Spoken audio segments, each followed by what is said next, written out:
Hi friends, ಎಲ್ಲರೂ ಹೇಗಿದ್ದೀರಾ? ಇವತ್ತು ನಮ್ಮ ಮನೆಗೆ ಗೆಸ್ಟ್ ಬಂದಿದ್ದಾರೆ. ನೋಡಿ, ಇವರು ಬಾಲ್ಕನಿಯಲ್ಲಿ ಕೂತಿದ್ದಾರೆ. ಇಬ್ಬರು ಒಳಗೆ ಬರೋದಿಲ್ಲ ಅಂತ.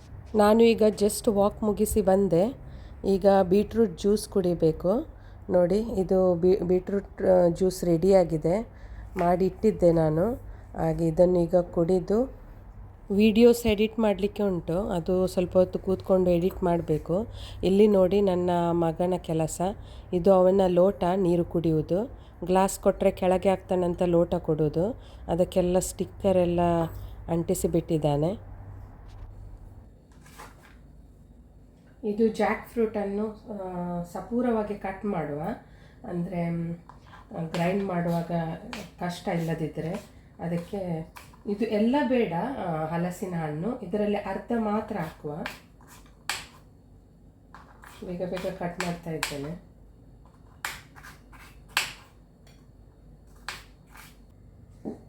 ನೋಡಿ, ಇಷ್ಟನ್ನು ಹಾಕ್ತಾ ಇದ್ದೇನೆ. ಯಾಕೆಂದರೆ ನಾನಿಲ್ಲಿ ರೈಸ್ ಇಟ್ಟಿದ್ದೇನೆ. ನಿನ್ನೆ ನಾನು ಇದನ್ನು ದೋಸೆ ಅಕ್ಕಿಯನ್ನು 3 ನೀರಲ್ಲಿ ಕ್ಲೀನ್ ಮಾಡಿ 3 ಸಲ ಕ್ಲೀನ್ ಮಾಡಿ ನೋಡಿ ರಾತ್ರಿ ನೆನೆಯಲಿಕ್ಕೆ ಇಟ್ಟದ್ದು. ಈಗ ಗ್ರೈಂಡ್ ಮಾಡಲಿಕ್ಕೆ ರೆಡಿಯಾಗಿದೆ. ಇದರಲ್ಲಿದೆ 1 ಕಪ್ ರೈಸ್, ಮತ್ತು 1 ಕಪ್ ಮಾತ್ರ ಇದೆ. ಹಾಗೆ 1 ಕಪ್ ಇದು ಹಾಕಿದರೆ ಸಾಕು, ಹಲಸಿನ ಹಣ್ಣು ಹಾಕಿದರೆ ಸಾಕು. ಫಸ್ಟಿಗೆ ಇದನ್ನು ಹಲಸಿನ ಹಣ್ಣು ಕಟ್ ಮಾಡಿಟ್ಟ ಹಲಸಿನ ಹಣ್ಣನ್ನು ಇದಕ್ಕೆ ಹಾಕಿ ನುಣ್ಣಗೆ ರುಬ್ಬಬೇಕು. ಇದನ್ನು ನೋಡಿ ಇದಕ್ಕೆ, ಮತ್ತು 1 ಏಲಕ್ಕಿ ನೋಡಿ, ಒಂದನ್ನು ಅದರ ಒಳಗಿನ ಬೀಜವನ್ನು ಮಾತ್ರ, ಸಿಪ್ಪೆಯನ್ನು ಬಿಸಾಡಬೇಕು. ಇದನ್ನು ಹಾಕ್ತಾ ಇದ್ದೇನೆ 1. ಮತ್ತು ಬೆಲ್ಲ ನೋಡಿ, ಬೆಲ್ಲ ಉಂಟು, ಜಾಗ್ರಿ, ಇದನ್ನು ಕೂಡ ನಾನು ಇದಕ್ಕೆ ಹಾಕ್ತಾ ಇದ್ದೇನೆ. ಇದು ಸಾಫ್ಟ್ ಉಂಟು, ಹಾಗೆ ಹಾಕ್ಬೋದು, ಇಲ್ಲದಿದ್ದರೆ ನೀವು ಜಜ್ಜಿ ಹಾಕಬೇಕಾಗ್ತದೆ. ಮತ್ತು ನೋಡಿ, ಸ್ವಲ್ಪ ತುರಿದ ಕೋಕೋನಟ್, ತೆಂಗಿನಕಾಯಿ, ಇದನ್ನು ಅರ್ಧ ಮಾತ್ರ ಉಂಟು ನೋಡಿ ಇದರಲ್ಲಿ, ಇದು ಕೂಡ ಹಾಕುವ.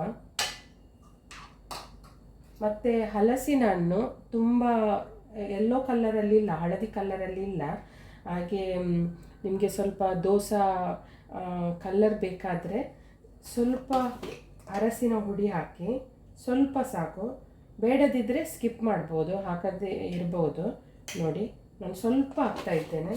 ಇದನ್ನು ಸ್ವಲ್ಪ ನೀರು ಹಾಕಿ ನುಣ್ಣಗೆ ರುಬ್ಬಬೇಕು. ಸ್ವಲ್ಪ ನೀರು ಹಾಕಿದರೆ ಸಾಕು, ಯಾಕೆಂದರೆ ನಮಗೆ ದೋಸೆಗೆ ತುಂಬ ತೆಳು ಬೇಡ, ಸ್ವಲ್ಪ ದಪ್ಪ ಬೇಕು. ಅದಕ್ಕೋಸ್ಕರ ಸ್ವಲ್ಪ ನೀರು ಹಾಕಿ ರುಬ್ತೇನೆ. ನೋಡಿ, 1/4 ಗ್ಲಾಸ್ ಉಂಟು ಇದರಲ್ಲಿ ನೀರು. ಇದು ಸ್ವಲ್ಪ ಹಾಕಿದ್ದು ರುಬ್ಬಿದರೆ ಸಾಕು. ಇದಕ್ಕೆ ಹಾಕಬೇಕು 4-5 ಕಾಳು ಮೆಣಸು, ಮತ್ತು ಇದನ್ನು ಸರಿಯಾಗಿ ರುಬ್ಬಬೇಕು. ನೋಡಿ, ಇದನ್ನು ನಾನು ರುಬ್ಬಿ ತಂದಿದ್ದೇನೆ, ನೋಡ್ಬೋದು. ಇದಕ್ಕೆ ಹಾಕುವ ಈಗ ನೆನೆಸಿಟ್ಟ ಅಕ್ಕಿ,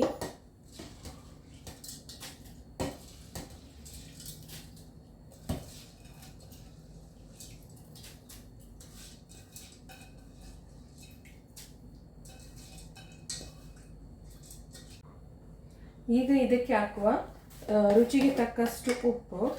ಅಂದರೆ ಜಾಸ್ತಿ ಉಪ್ಪು ಬೇಡ. ನೋಡಿ, ನಾನು ಸ್ವಲ್ಪ ತಗೊಂಡಿದ್ದೇನೆ, ಯಾಕೆಂದರೆ ಬೆಲ್ಲ ಉಂಟಲ್ಲ, ಹಾಗೆ ಜಾಸ್ತಿ ಉಪ್ಪು ಹಾಕಲಿಕ್ಕೆ ಹೋಗಬೇಡಿ.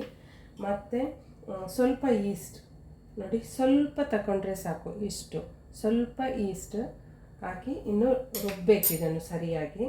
ನೋಡಿ, ಸರಿಯಾಗಿ ರುಬ್ಬಿ ತಂದಿದ್ದೇನೆ. ನೋಡಿ, ಒಳ್ಳೆ ಪೇಸ್ಟ್ ಆಯಿತು, ಸಾಫ್ಟ್ ಪೇಸ್ಟ್ ಆಗಿದೆ, ನೋಡ್ಬೋದು ನೀವು, ತುಂಬ ಸಾಫ್ಟ್ ಇದೆ. ಈ ರೀತಿ ಇದನ್ನು ಈಗ ಇದಕ್ಕೆ ಹಾಕಿ ಬಿಡುವ.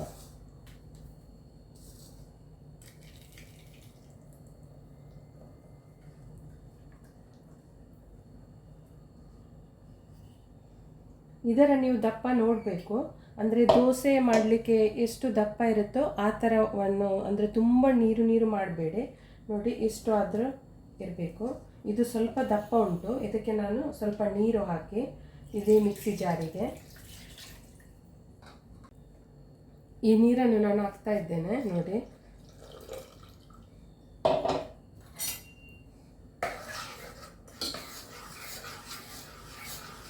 ಒಳ್ಳೆಯಾಗಿ ಮಿಕ್ಸ್ ಮಾಡಬೇಕು ಇದನ್ನು, ನೀರು ಮತ್ತು ಇದು ನೋಡಿ.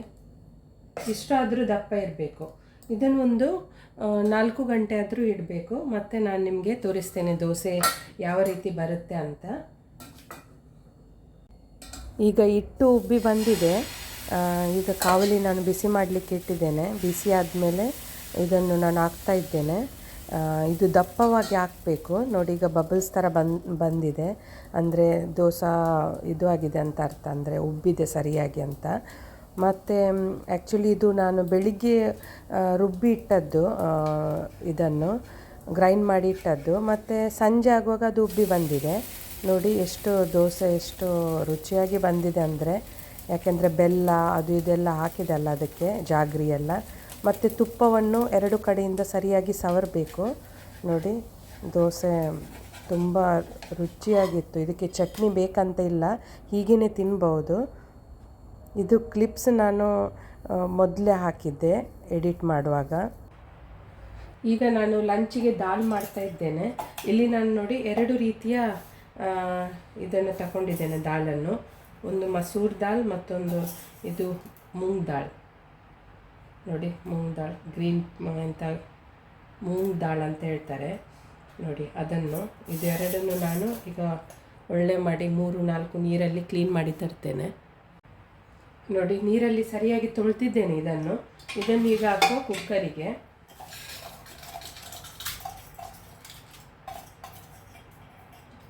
ಇದಕ್ಕೆ ಸ್ವಲ್ಪ ನೀರು ಹಾಕಬೇಕು. ಈಗ ನಾನು ಈ ಕುಕ್ಕರಿಗೆ ನೀರನ್ನು ಹಾಕ್ತಾ ಇದ್ದೇನೆ. ಫಸ್ಟಿಗೆ ಕ್ಲೀನ್ ಮಾಡಿಟ್ಟ ದಾಳನ್ನು ಹಾಕಿದ್ದೇನೆ.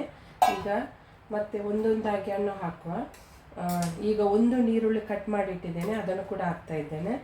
ಮತ್ತು 4 ಗ್ರೀನ್ ಚಿಲ್ಲಿ ಉಂಟು, ಅರ್ಧ ಟೊಮ್ಯಾಟೊ, ಮತ್ತು ಸ್ವಲ್ಪ ಜಿಂಜರ್.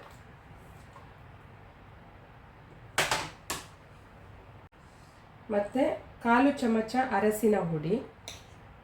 ಇವೆಲ್ಲವನ್ನು ಹಾಕಿ ಒಂದು 2 ಆದರೂ ವಿಸಿಲ್ ತೆಗಿಬೇಕು. ಇಲ್ಲಿ ದಾಲ್ ತಡ್ಕ ಕೊಡಲಿಕ್ಕೆ ಫಸ್ಟಿಗೆ ನಾನು ಇಟ್ಟಿದ್ದೇನೆ ತುಪ್ಪ. 1 ಚಮಚ ತುಪ್ಪ ಹಾಕಿದ್ದೇನೆ.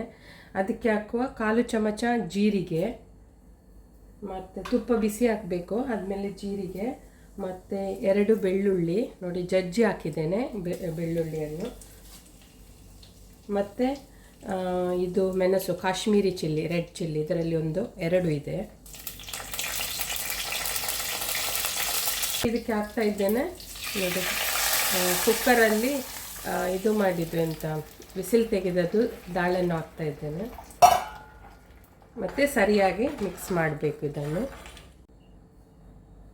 ನೋಡಿ. ಇದಕ್ಕೆ ಬಿಂಬ್ಲಿ ಕೂಡ ಹಾಕಿದ್ದೇನೆ ನಾನು. ಇದಕ್ಕೆ ಬಿಂಬ್ಲಿ ಅಂತ ಹೇಳ್ತಾರೆ ನೋಡಿ. ಇದೊಂದು ಫ್ರೂಟ್, ಇದು ಹುಳಿಗೆ ತುಂಬ ಒಳ್ಳೆಯದು. ಅದಕ್ಕೆ ಅದು ಕೂಡ ಹಾಕಿದ್ದೇನೆ, 1-2-3 ಹಾಕಿದ್ದೇನೆ. ಟೊಮೆಟೊ ಕೂಡ ಹಾಕಿದ್ದೆ, ಮತ್ತು ಇದಕ್ಕೂ ಬಿಂಬ್ಲಿ ಕೂಡ ಹಾಕಿದ್ದೇನೆ. ಒಂದು ಬಾಯ್ಲ್ ಬರಲಿ. ಈಗ ರುಚಿಗೆ ತಕ್ಕಷ್ಟು ಉಪ್ಪನ್ನು ಹಾಕಬೇಕು ನೋಡಿ. ಒಳ್ಳೆ ಬಾಯ್ಲ್ ಬಂದಿದೆ. ಈಗ ಒಂದು ಸ್ವಲ್ಪ ಟೇಸ್ಟ್ ಮಾಡಿ ನೋಡುವ.